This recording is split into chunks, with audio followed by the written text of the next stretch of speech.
Assalamualaikum warahmatullahi wabarakatuh. Bersama saya Mustafa Kamal Ali di channel YouTube ASD Muati, media pembelajaran ASD Muhammadiyah Pati. Halo teman-teman, bagaimana kabar kalian? Sehat selalu ya. Oke, semoga teman-teman semua selalu diberi kesehatan oleh Allah Subhanahu wa Ta'ala. Oke teman-teman, pada pertemuan kali ini kita akan membahas materi kelas 6 ya, seperti biasa. Namun sebelum kita mulai belajar bersama, mari kita awali dengan berdoa bersama. Bismillahirrahmanirrahim. Raditu billahi robba wa bil islami dina wa bi muhammadin nabiyya wa rasula rabbi zidni ilma warzuqni fahma. Amin. Oke teman-teman, semoga ilmu yang kita pelajari hari ini menjadikan ilmu yang bermanfaat. Nah teman-teman, sekarang siapkan bukunya, mari kita mulai belajar bersama. Pada pertemuan kali ini kita akan membahas materi kelas 6 di tema 3, subtema 3, pembelajaran ke-1.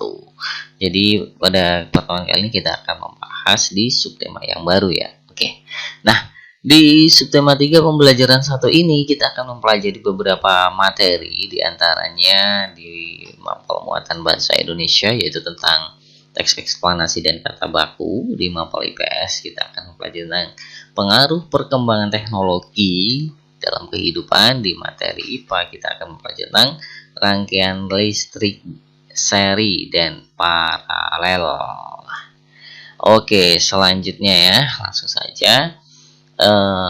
Teman-teman, kita sudah mempelajari tokoh-tokoh dunia ya dengan penemuannya. Lalu sikap kita seperti apa yang harus dimiliki untuk menjadi seorang penemu? Nah, ayo kita pelajari dari seorang tokoh yang berasal dari negara kita sendiri, yaitu Bapak Habibie.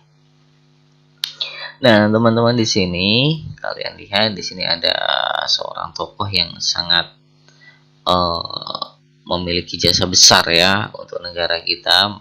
Beliau juga orang yang hebat. Nah, dia juga pernah menjadi Presiden Republik Indonesia. Siapa beliau? Beliau adalah Bapak Habibie. Nah, di sini tentang disiplin dan kerja keras awal dari sebuah inovasi yang cemerlang.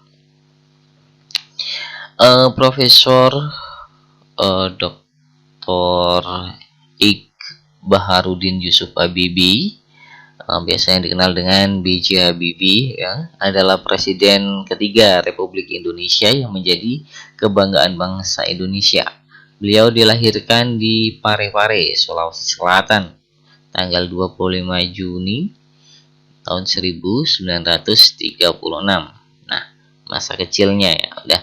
Di masa kecil Habibie dilalui di Parepare.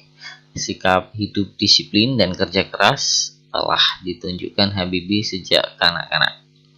Ia memiliki semangat tinggi pada ilmu pengetahuan dan teknologi. Ia melanjutkan SMA di Bandung dan prestasinya selalu menonjol, terutama pada pelajaran IPA dan matematika.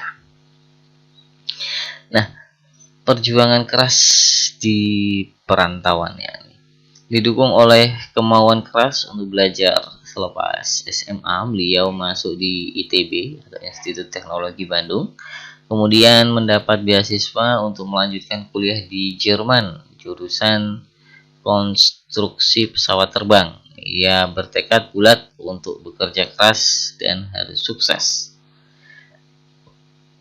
Habibie selalu menggunakan musim liburnya dengan bekerja mencari uang untuk membeli buku sebagai pendukung sekolahnya. Tahun 1960, Habibie mendapat gelar diploma di Jerman dengan nilai sempurna. Ia bekerja di industri kereta api Jerman dan berhasil menemukan cara untuk membuat 1000 wagon kereta api berkekuatan tinggi. Di pagi buta Habibie harus belajar di pagi buta Habibie harus berjalan kaki cepat ke tempat kerja yang jauh untuk menghemat kebutuhan hidup. Kemudian pulang pada malam hari dan belajar untuk kuliahnya. Tahun 1965 Habibie mendapat gelar Doktor Ingenieur dengan nilai sangat sempurna.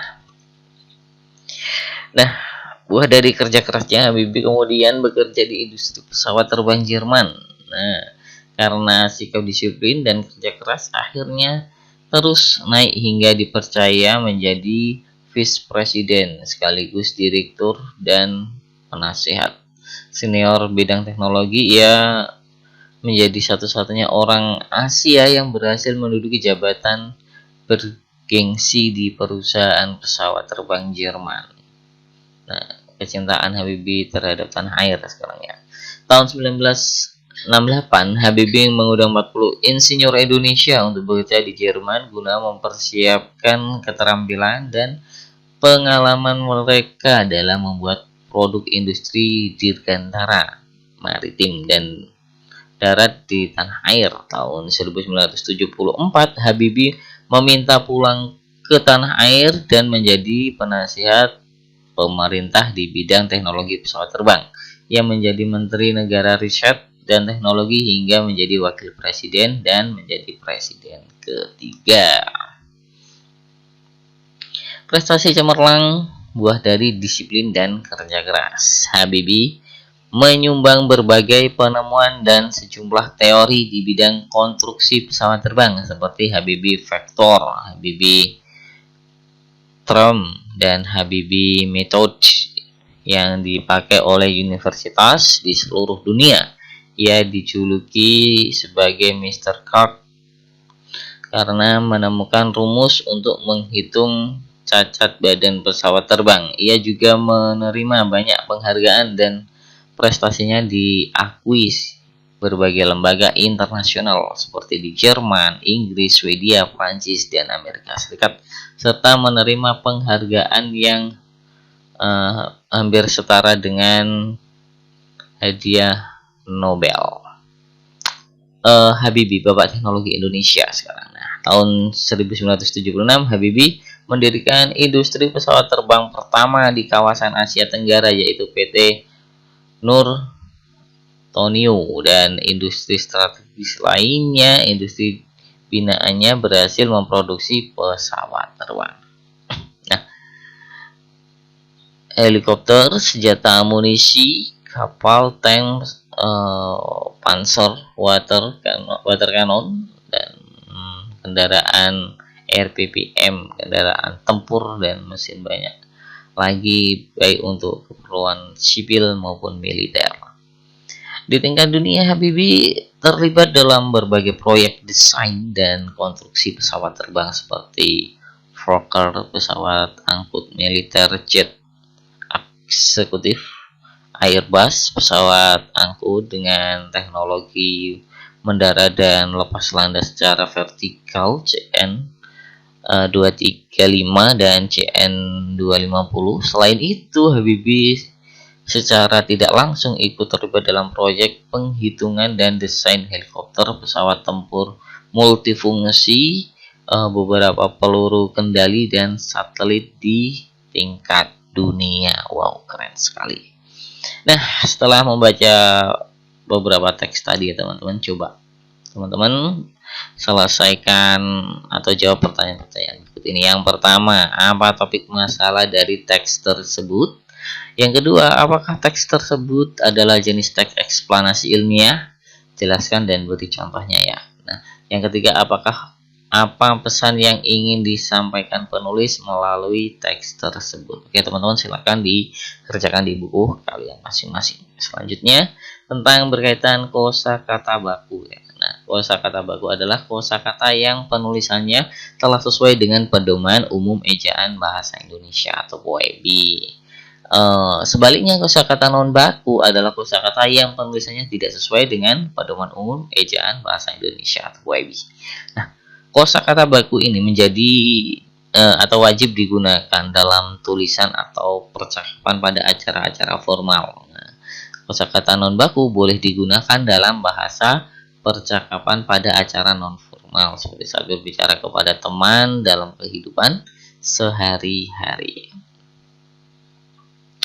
Nah, tugas kalian Silahkan tulis beberapa kosakata baku dan tidak baku yang kalian ketahui ya. Tulis dalam bentuk tabel seperti yang ada di layarnya.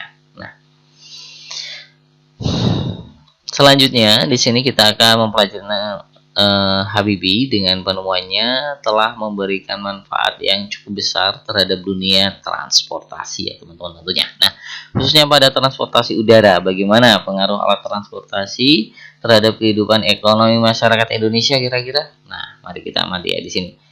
Mari amati ya di sini sebuah gambar dari pengolahan pabrik terus disalurkan ke gudang, lalu disalurkan ke toko atau pasar dan disalurkan ke konsumen. Selanjutnya, perhatikan gambar proses distribusi, kemudian jawab pertanyaan berikut ya tadi gambar tadi ya. Bagaimana pengaruh alat transportasi modern terhadap penyebaran barang hasil produksi, pertanian, perikanan, industri? Nah, berikan beberapa contohnya. Yang kedua, apa yang akan terjadi pada kehidupan masyarakat jika tidak terdapat beragam alat transportasi modern seperti pesawat terbang, kapal laut, kereta api, dan truk kargo? Nah, amati gambar di samping ya. Ini. Amati rangkaian seri dan paralel yang telah dibuat pada pertemuan sebelumnya ya. Nah, jadi kalian coba amati rangkaian listrik yang sudah kalian buat yang pada pertemuan di subtema 2 kemarin gitu ya. Nah, diskusi dengan orang tua kalian di rumah ya untuk menemukan persamaan dan perbedaannya. Nanti kalian buat dengan diagram Venn seperti yang ada di layar ini ya. Rangkaian seri kira-kira apa saja, terus kesamaannya dengan rangkaian paralel itu apa. Nah, kesamaannya ditulis di tengah-tengah di kongruennya. Oke, teman-teman, itu yang bisa saya sampaikan. Tetap semangat belajar dan semoga sehat selalu. Akhir kata, wassalamualaikum warahmatullahi wabarakatuh.